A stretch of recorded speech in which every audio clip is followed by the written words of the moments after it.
할렐루야. 아멘. 예전에 저희 아버님께서 저에게 이러한 질문을 던지십니다. 세상에서 가장 더럽고 지저분한 게 뭔 줄 아니? 그래서 저는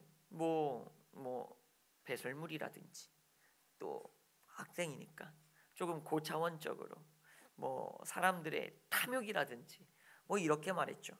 그랬더니 아버지가 이렇게 말해요. 세상에서 제일 지저분한 게 바로 돈이야, 돈. 그래서 저는 또 이렇게 생각했습니다.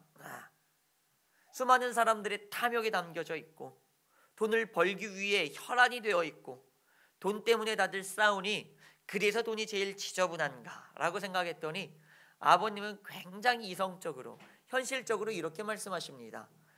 그런 것 때문에 돈이 더러운 게 아니라 세상에 수많은 사람들의 손이 묻어있기 때문에 돈이 지저분한 거야 라고 말합니다. 그래요. 한번 볼까요? 돈은 누가 만지나요? 모든 사람이 다 만집니다. 건강한 사람도 병약한 사람도 돈은 다 만져요. 지금 여러분들이 가지고 있는 현금이 혹은 동전이 누가 어떻게 만진지는 아무도 몰라요. 누군가는 감기가 걸렸던 사람이 만졌을 것이고 성병에 걸린 사람이 만졌을 것이고 배설물을 만진 사람이 만졌을 것이고 독극물을 만진 사람이 만졌을 겁니다. 그 돈을 만지고 우리는 손을 씻지도 않아요. 변기보다 더 더러운 게 바로 돈이라고 말합니다. 돈엔 어떤 세균이 있을지 아무도 모릅니다. 그래서 여러분, 돈은 주머니에 넣지 마시고 손에 꼭 쥐지 마시고 지갑에 넣으십시오. 그것은 우리를 보호하는 하나의 수단입니다. 이처럼 무언가를 통하여서 무언가를 잘못 만지면 우리에게 전염병이 찾아와요. 우리가 어떠한 병에 걸릴지 아무것도 모른다는 겁니다. 질병이 바꾼 세계의 역사라는 책을 제가 읽고 있습니다. 굉장히 재밌는데 충격적인 내용들이 굉장히 많지만 하나의 단적인 이야기를 드리자면 누구나 아실 겁니다. 누구나 알겠지만 슈베르트라고 오스트리아가 낳은 음악의 거장이죠. 슈베르트. 그가 30살 조금 넘어서 요절을 합니다. 그가 죽었던 이유는 하나예요. 당시에 매독이라는 성병이 굉장히 유행했습니다. 근데 이 슈베르트는 아니랬어요. 전염병에. 그거 내가 걸리겠어. 그리고 굉장히 문란하게 삽니다. 요즘은 우리가 문란하다, 음란하다라고 말하지만 당시의 세상에서는 그런 게 음란, 문란 그런 것들이 사실 아니었었어요. 너무나 당연한 것들이었어요.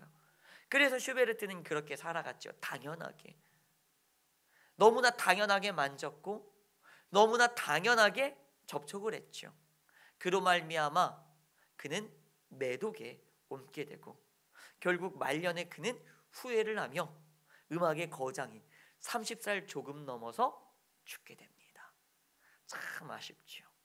이처럼 우리는 이 전염병에 있어서 경각심을 가져야만 합니다. 너무 지나친 위기감을 가질 필요는 없어요. 너무 얼어붙어서 아무것도 못하고 집에만 꽁꽁 쓰고 막 장갑 끼고 다니고 너무 유난 떨 필요는 없습니다. 하지만 분명한 것은 경각심은 가져서 조심해야 될 필요는 있다는 거예요. 전염병이 이렇게 위험합니다. 그리고 우리는 성경에서도 우리에게 오는 전염이 있다는 거예요. 중요한 건 이겁니다. 따라해 볼까요? 무엇이 전염될까? 이것이 제일 중요합니다. 과연 무엇을 만짐으로 우리에게 무엇이 전염되는지 이것을 우리가 아시길 간절히 부탁드립니다. 민수기 16장 말씀을 보면 오늘 말씀인데 이 민수기 16장에서 우리에게 전해주는 이야기는 이겁니다. 고라와 다단, 아비람 그리고 온이라는 이 네 사람이 있어요. 이 네 사람이 있는데 민수기 16장에선 이 네 사람이 모세를 향하여서 반란을 하고 있는 그 내용이 우리에게 담겨져 있습니다. 그들은 반란을 꿈꿔요. 그래서 모세와 싸웁니다. 이유는 하나예요. 당시의 출애굽을 이끌고 있었던 정치적인 수장 한 명, 그리고 당시의 출애굽 상황에서 백성들의 영적인 것을 이끌고 있었던 수장 한 명, 그게 누굽니까? 그들을 정치적으로 이끄는 수장은 모세였고, 백성들의 영적인, 물론 모세가 다 했지만 영적인 것을 맡아서 백성들의 영적인 부분을 도맡아 제사를 올려드렸던 대제사장 아론이었습니다.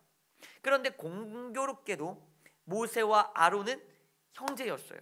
이 형제가 이스라엘을 이끄는 두 주축, 두 우두머리를 다 하고 있는 거예요. 거기에 있어서 의심을 품은 이들이 없지 않아 있었던 거죠. 그리고 특별히 고라, 다단, 아비람, 온은 자기들이 원하는 꼭 윗자리, 모세와 아론 자리까지는 아니더라도 자기가 하고 싶은 자리가 있는데 그 맡긴 자리를 자신들이 하지를 못하는 거예요. 자신들이 생각할 때는 조금 떨어진 자리라고 생각했던 거죠. 그래서 불만, 불평을 갖습니다. 그래서 이 4명은 모세를 거스르기 시작해요.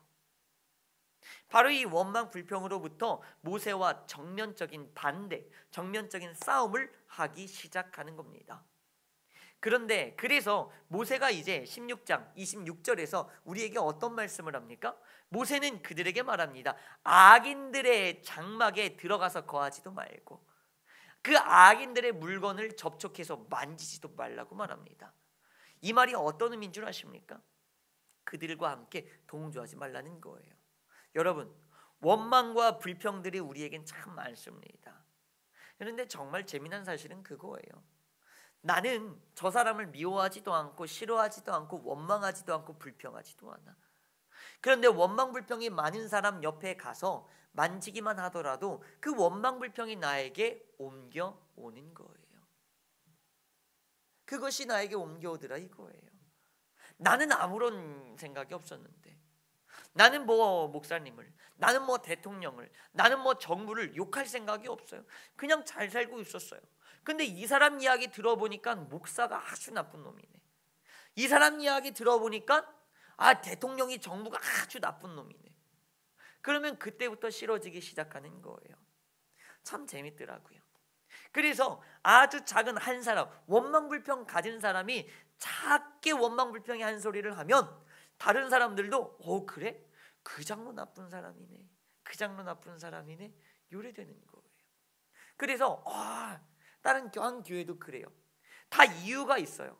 그런데 그 이유는 빼먹은 채 장로가 교회 재정에 손을 댔더라, 그러면서 원망불평 가진 사람들이 늘어나기 시작해요. 그런데 그거는 자기가 손댄 게 아닌데 교회를 위해서 열심히 쓰인 건데 원망불평 가진 사람들은 다 그렇게 하는 거예요. 그랬더니 어느 날 한 목사님이 저에게 와서 그래요. 한 권사님이, 저희 교회는 아닙니다, 다른 권사님이 우연찮게 만났는데 뭘 별 이야기를 해요. 그렇구나. 한 목사님이 와서 그래요. 저 권사님 말 다 듣지 마. 왜요? 뭐 저희 교회 뭐 아닌데요, 뭐 어때요? 저 권사님은 말이 많아. 그런 사람 곁에 가면 막 다 그래 보이는 거예요. 여러분, 고라와 다단, 아비람, 온, 이 4명이 모세를 거스릅니다. 원망불평이 있었죠. 그런데 16장 2절 말씀을 볼까요? 16장 2절 말씀을 보니 250명이, 지휘관 250명이 이 4명을 따라갑니다. 여러분, 이 250명이 다 모세를 향하여서 원망과 불평이 있었을까요? 아닐걸요. 누군가는 좋아했을 것이고, 누군가는 별 생각이 없었을 거고, 누군가는 그러려니 했을 겁니다. 그런데 이 4명이 떠들어대는 순간 이 250명이 혹해서 모세의 반대편에 서게 되는 거예요. 여러분, 이게 이토록 무섭습니다.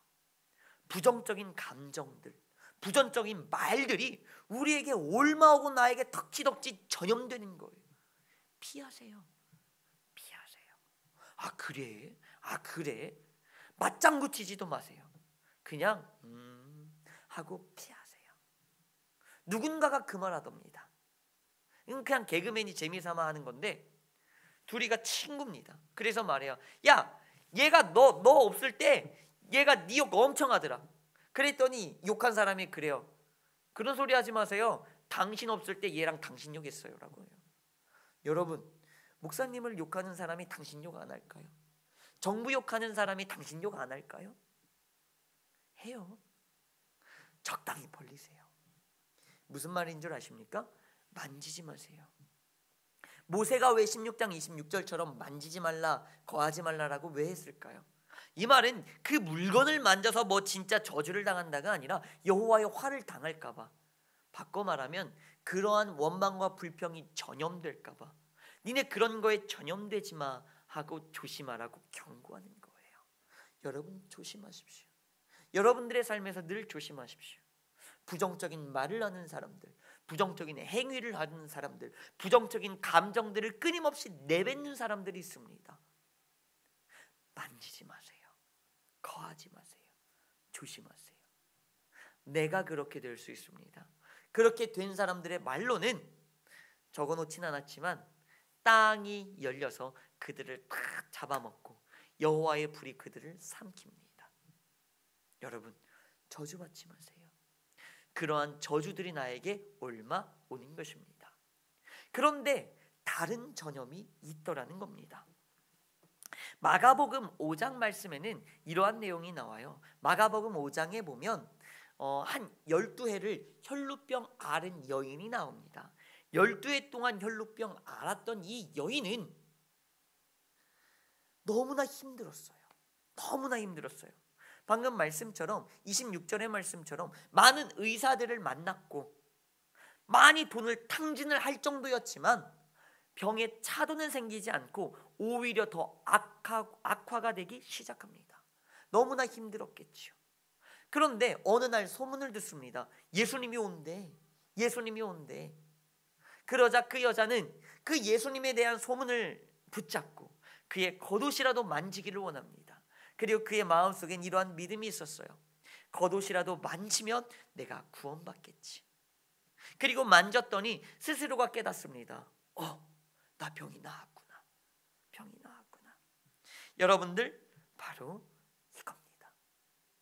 누군가는 아픔이 있고 누군가는 슬픔이 있지만 그런 것들을 원망불평하는 사람들을 만나면 함께 원망과 불평과 아픔과 슬픔을 가지고 토로하기만 한다면 결국 저주받아 땅에 떨어지는 겁니다. 그냥 지옥의 멸망이 삼키게 되는 거예요. 그런데 그때 누구를 만졌습니까? 누군가는 예수님을 만지는 거예요. 예수님을 만졌더니 그의 삶이 어떻게 되는 겁니까? 치유가 되는 것입니다. 마가복음 5장 30절 말씀을 보니 예수님께서도 이제 이렇게 말씀하십니다. 나의 능력이 나갔다. 나의 능력이 나갔다. 이 말씀이 어떤 의미입니까? 나의 능력이 나갔다는 것은 예수님의 능력이 전염됐다는 거예요. 그 능력이 나갔다는 말은 무슨 말입니까? 예수님이 가지고 있는 생명이 전염됐다는 거예요. 세상이 죄가 가지고 있고 부정적이고 악한 것들이 가지고 있는 것들은 뭡니까? 저주와 사망이에요. 그런데 예수님이 가지고 있는 건 뭡니까? 축복과 생명이에요. 무엇을 만지시겠습니까? 하나는 저주가 있고 하나는 축복이에요. 내 손에 어떤 것을 묻히시겠습니까? 저주를 묻히시겠습니까? 생명을 묻히시겠습니까? 하나에는 사명이 묻어 있고, 아니죠, 사망이 묻어 있고 하나에는 생명이 묻어 있어요. 사망을 만지시겠습니까? 생명을 만지시겠습니까? 이것이 바로 우리들의 나의 삶 가운데 내가 선택해야 할 일이라는 거예요. 내가 무엇을 만지느냐에 따라서 나의 삶은 변화되고 달라지는 것입니다. 여러분 예수님을 만지시길 원합니다. 요한복음 1장 4절 말씀을 보면 예수님 안에는 생명이 있다고 말합니다. 이 생명은 사람들의 빛이라, 바꿔 말하면 어둡고 슬프고 힘들고 괴롭고 공허하고 외로운 나를 이끌어줄 빛, 바로 그 생명이 예수 그리스도에게 있다는 말입니다.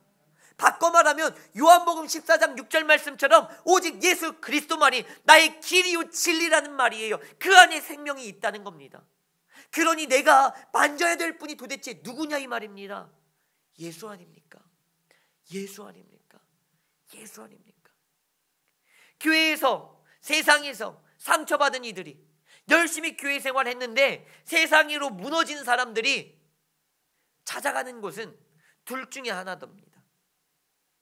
무당 아니면 신천지예요.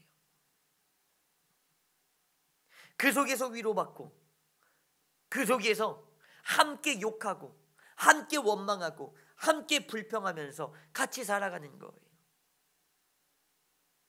목사는 거짓 사꾼이다.